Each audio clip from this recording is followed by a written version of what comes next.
Well, we still got a few minutes, and another time we'll get together and talk about these guys more in depth. But you got two fiddles here that were clips, right? Yeah. At one time.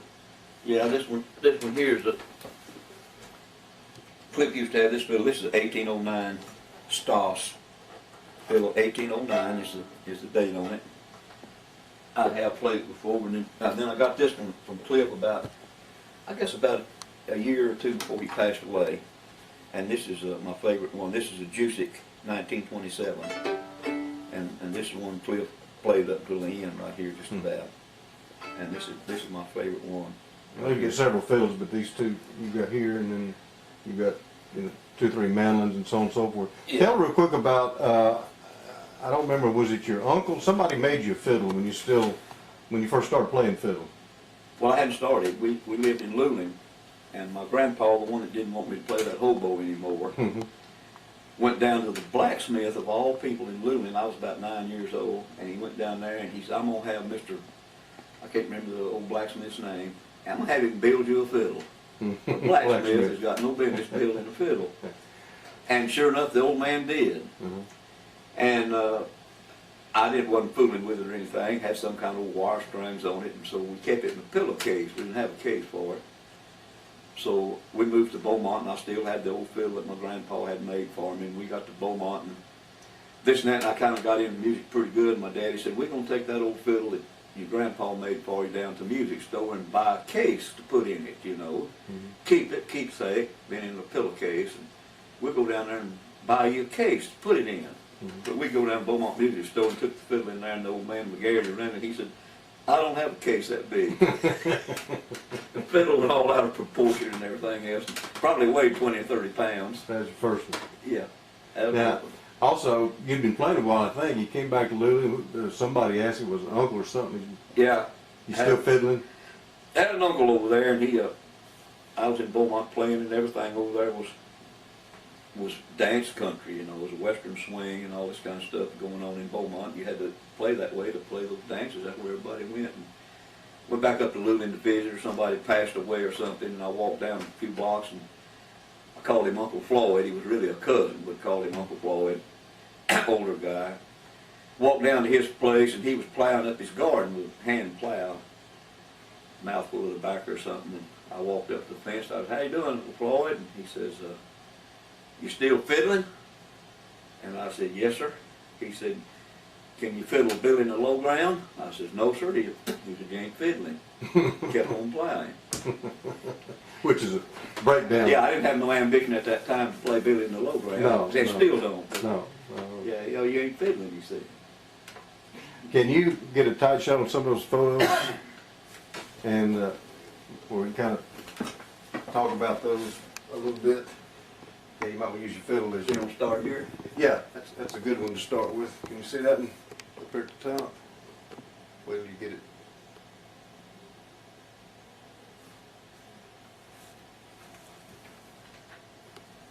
Got it? Okay, go ahead and tell them who that is. Okay. This is my first instrument right here, which belonged to my mother. And we lived right out of Luling. This is my grandfather, my daddy's daddy. What was his name? Joel. Joel. Same as my son. And this was my mother's guitar, and I could play 2 chords on it. It was crying because I couldn't play the other one. And I was about 8 years old there. 8 or 9 years old, and right about that time I started fooling with mandolin a little bit and went to playing some of them house dances every once in a while. This one is after we moved to Beaumont, and I was talking about Pats and the Buckaroos. And that was the band on KRIC. This is Jack Neal here on the station. Now name them from left to right. Who This was a man who played the fiddle, and his son. Their name was Kirkland. I don't remember the first name, and that's me on this mandolin here in uniform, khaki. Jack Neal here on this radio station was the announcer, and this is Pop Reeves, and that's his daughter Patsy. Now is that the octaphone he's holding? That's the octaphone right there. Still not in tune. No. And that's Patsy, the daughter who ran the band and the show and all this and that. And this is, after that, with Shelley, who was stepdad here. This was in downtown Beaumont after we played a radio program. He's got his fiddle here, and we left the radio program walking home. That's on Pearl Street in Beaumont. And I was 14 there, I guess.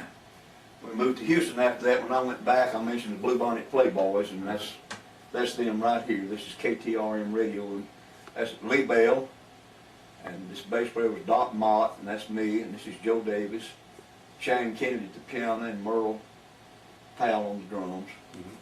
And I was 16 here.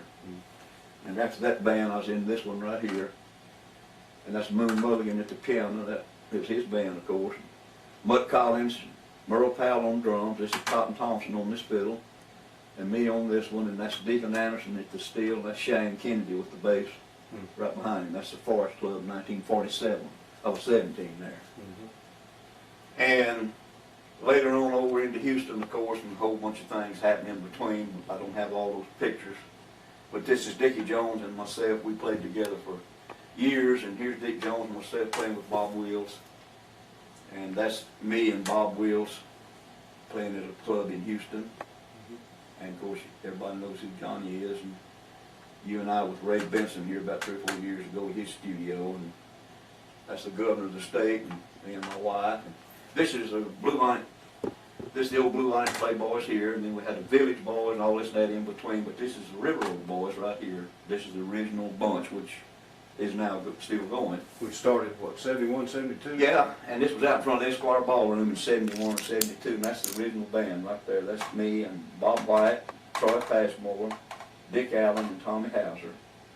And Bob and Troy, of course, passed away. But that's the original Well, you and Tommy still got the River Road Boys going today. Yeah, me and Tommy still in the band, original members. And this is the same band as the Esquire Ballroom, and that's Merle Haggard out jamming with us all night long right there. That's what that one is. And before that, this was a movie I was fortunate enough to work in with Rex Allen and Ben Johnson. And this was taken out at Katy, and that's Paul Buskirk right there. That's Jerry Nail, the little kid. And Rex Allen was in the movie. There he is right here, who we saw years later in San Antonio, and he remembered this. That's Rex Allen. This is another scene from the movie. And this is Bob Wills' last Lincoln, and they had this on display in Wichita Falls each year, and I sit in the back seat and listen to him tell some stories in this very car right here. And then some other things, Sons of Pioneers, Eddie Arnold. Plus all of this is scrapbooks with pictures of people like we're talking about over here. I have 2 shelves of them. Yeah, you got one photo there with George Bush. Yeah, this was And another with George Bush. George Wallace. Here where we played for Governor George Wallace, that's for Bush. And then we played for the President of Indonesia. You can pronounce that, I'll give you I can't pronounce it. And there's some things from Hall of Fame stuff over there and over here too. Now, I want to ask you, while we still got the tape rolling, about the Bob Wills car. Now, you played with Bob, you weren't a Texas Playboy. No. But you did play with Bob Yeah. on quite a few occasions. Yes. So how did those come about? Well, we were playing up at Frank's. That was before the Railroad Boys. And Harvey Frazier, who was doing some managing for Bob at the time, and Bob had disbanded the Texas Playboys and was just doing singles around him and Taddy Lambert. And he was going to play Dancetown USA, which out on Airline at the time, and Harvey hooked us up with him as the band. So every time Bob played here, he asked for us, and we played here with him in Bastrop and Marshall, and I played some singles with him also, that one right there. And I got to sit in the back of the seat and hear some good stories direct from the man, you know. And one particular one I remember was the one he told about Louis Turney.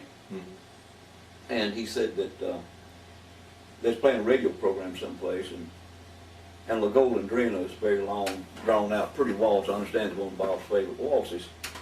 But it has a real low part, and then you go up on the higher strings, and you play the bridge, and then back to the release or whatever. Anyway, Bob played it quite often. He said they was playing a radio program, and him and Louis was the fiddle players. And said they'd done been playing, 20, 25 minutes or something, and they was doing La Golden Drina, and said we played the first part low on the fiddles, and then the steel took it. But it's long and drawn out, so I did not want to go back to the low part and start over on the verse again. So he said, I looked over at Louis, I wanted to go into the high part up here, which is the bridge, and play it out. And he said, with the steel player played, he said, I looked at Louie and said, "Hi, Louie." He said, "Hi, Bob." He said he like to fell out. I mean, play on the high string. We've done been playing man. And then he says, "Hi, Bob." Well, I know there's a time when Mel Tillis was just getting started. And he was, I guess, out at Dancetown, and Bob was there. Yeah. And Mel's got it in his book and everything like that. But tell that story about Mel and Bob and how that happened. Yeah, it's Mel Tillis's program, and also this book is right here called Stuttering Boy. That's in there. We played with Bob several times, and he went up to Nashville and recorded up there on Cap Records. And he needed a singer, so they brought in Mel Tillis to sing with Bob. And Mel was unheard of, except maybe as a songwriter. And anyway, they brought Mel Tillis in to sing on this record with Bob, and 2 or 3 of them got good play and sold pretty good. So the next time they played Dancetown, Florence Zalorski owned the place. He booked Bob in there, plus Mel Tillis. Mel didn't have a band at the time because of the strength of him being on that record with Bob.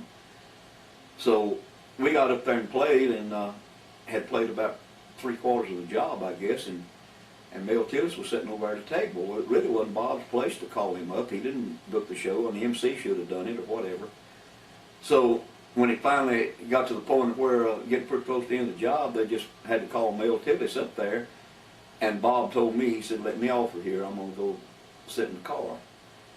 So Bob got off of the bandstand as Mel was coming up. And Mel got up and we played with him and done a set, and then I went out in the car at intermission and sat there with Bob, and Bob said, how's that boy doing in there? And I said, "Oh, he's going over good, Bob." He said, "Well, I knew he would."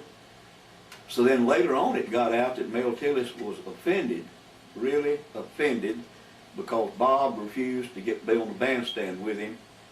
So at any rate, sometime after that, well, Bob White and myself went out to Florida and done a TV series with Mel, and I got to straighten this out, which I've been wanting to do.